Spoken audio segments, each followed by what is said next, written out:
like your origin story, how you learned how to sell and do these things was so cool because I spent 2 years on a mission knocking doors, like selling religion for the most part. And yours was the same thing. You were knocking doors. So we tell us that story how, because you're a musician, you were creating music, but you didn't have someone who was selling it. Like you were out there knocking doors. Like tell us about how that started. Yeah. So I started when I was 10, actually. So when I was 10 years old, we were like the little Mexican family. And then my friend her dad actually was a dentist. Mm-hmm. And so I went into her neighborhood and I was like, oh, all these rich people live here. They all have money. Let me sell them something, And so I'm like, what could we sell? And she had a iced cappuccino machine. She's like, let's make iced cappuccino. I didn't even know what's a cappuccino? I don't even know what that is, right? And so we made these little cappuccinos and she had these little plastic things. And then we took gack. I know this is so bad. This was so unethical. We're 10. So this is not like recently. We took gack. I've never even told the story. And we put it in water. And then we're like, we're just going to call this makeup remover. And so then we put that into like these plastic bottles. And I just remember taking paper and like writing makeup remover on it. So we had iced cappuccinos and makeup remover. And then we go door to door. And like within an hour, I walk away with like $75, right? I'm 10. So $75 is like, I'm balling. Like I am balling. And so we go back home and then her mom gets so angry with her and she makes her go, give all the money back. Really? I kept my money. I was like, I don't know about you. I'm keeping my money. $75, that's a lot. So she had to go give it back. But that was, for me, that was the first lesson in create something and then go find the people to sell it to. And so whenever I just kind of continued selling all kinds of random things, I used to go to the dollar store and I used to actually negotiate with the dollar store. So they'd give me everything for about 55 cents and then I'd go sell everything for $5. So I went door to door selling like little candles and stuff. How old were you when you were doing that? 10. I did door to door sales until I was like 23. That's crazy. Yeah. So I'm just selling anything that I could find. One of the best things, which I don't know if this is even good. Maybe it's not best. Maybe it's totally bad. I'd buy one thing. So this is so terrible.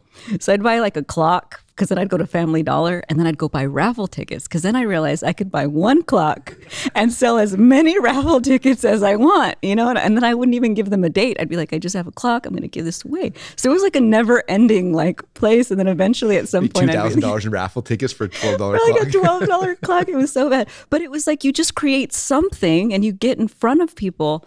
And then when I started making music, that's when it was like, okay, I've just already done this already. Let me just go directly to the people. And so I used to create albums, would burn them on my CDs back when we would burn them, and make copies and write in Sharpie, Christine's music.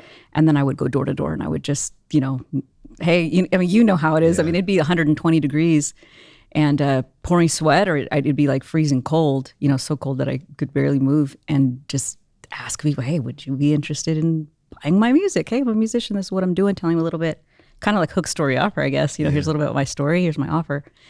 And seeing if they were interested. And I did that till I was like 23 years old. When did you start selling? Like, when did you your first CD sold? I was about 17 years old. So, and I sold thousands of albums that way.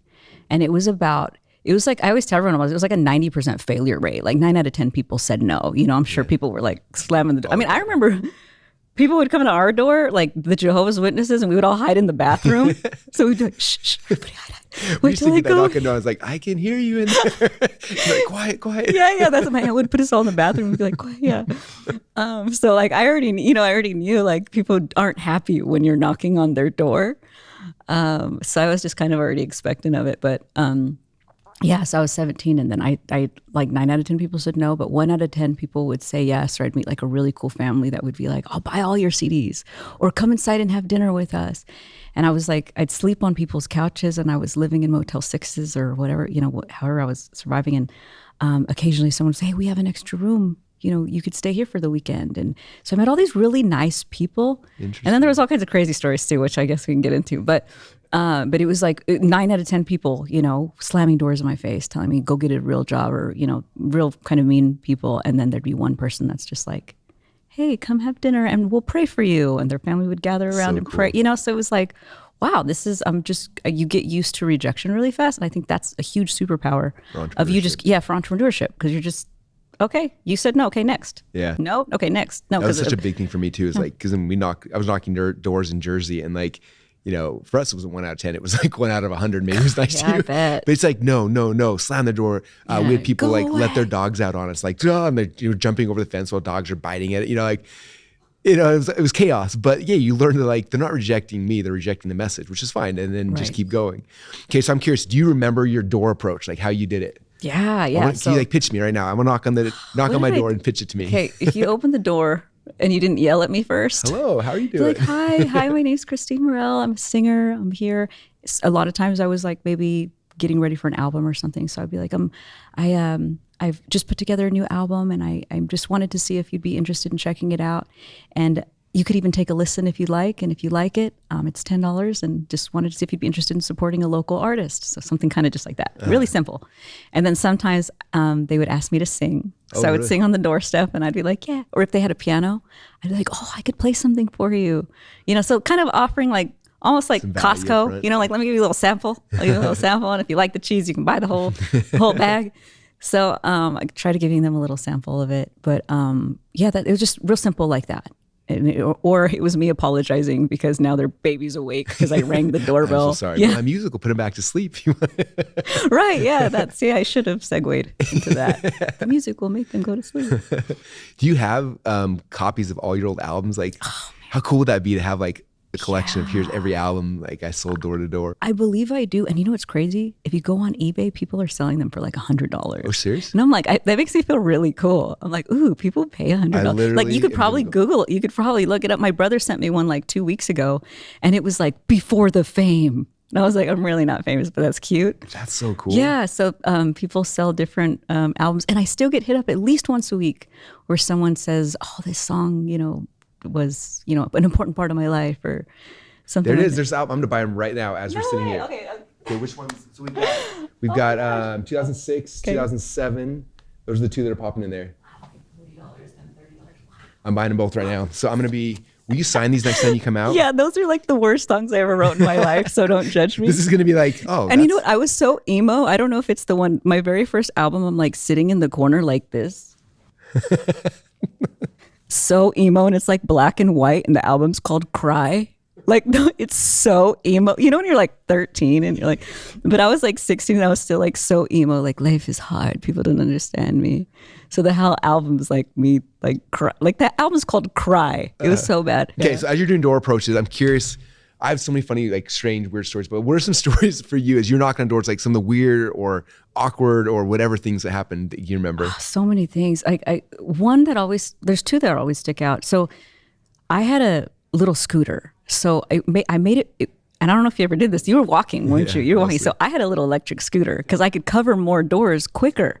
So I would take my little electric scooter, and I remember if there were like kids in the neighborhood, other kids would I ended up with like a posse. So I was like the head of like the 10-year-olds, I was like, I would have been really cool. Like if I was 10, it's not so cool that I'm like 18, but okay. So, I'm on my little electric scooter that I would charge every night.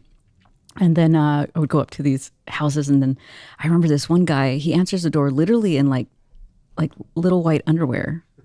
And he's like, hey, what's going on? I'm like, do you want to buy one of my help? Like, what do you do? Like, do you turn around and run? And then he had this like big dog in the back, and he's like, oh, just come inside. And I was like, and I didn't really know what to do, And so I said, I'm afraid of dogs. And I like took off running. Like, I just didn't know what else to do because I didn't want to be like, it's you. Instead, it's like, it's your dog that's scared. I don't know. That just felt like more believable in my mind than saying, no, I don't want to walk into a stranger's house in their underwear. That's like the beginning of like a murder movie. So I was thinking about the people who answer the door. It happened to us all the time too. It's like, would you answer the door in your underwear? Like, wouldn't you? It was the weirdest. Yeah, it's so weird. Just to know that you think strange. That's okay. Like, what else do you think is okay? Like, that's just already. I'm not walking into your house.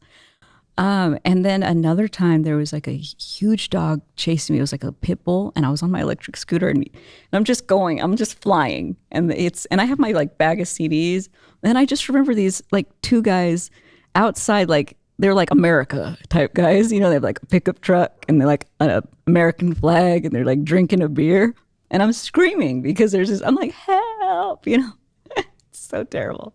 And then I just look over there and these guys are like on lawn chairs, you know, like the $10 lawn chairs you buy from Walmart. And they're just having a beer and they're just like with the aviator glasses. And I'm like, they're not even laughing. Like in my mind, I'm thinking, this has got to be hilarious. There's this poor girl, just like it's 120 degrees outside on her little scooter getting chased by a dog. Like the whole thing. I'm looking over here and there's like America, like proud to be an American's like playing over their radio. Like it was just so like bizarre, you know? And then luckily the dog turned around and I got away with it. But yeah, just so I knocked on tens of thousands of doors and it would be about 100 doors a day.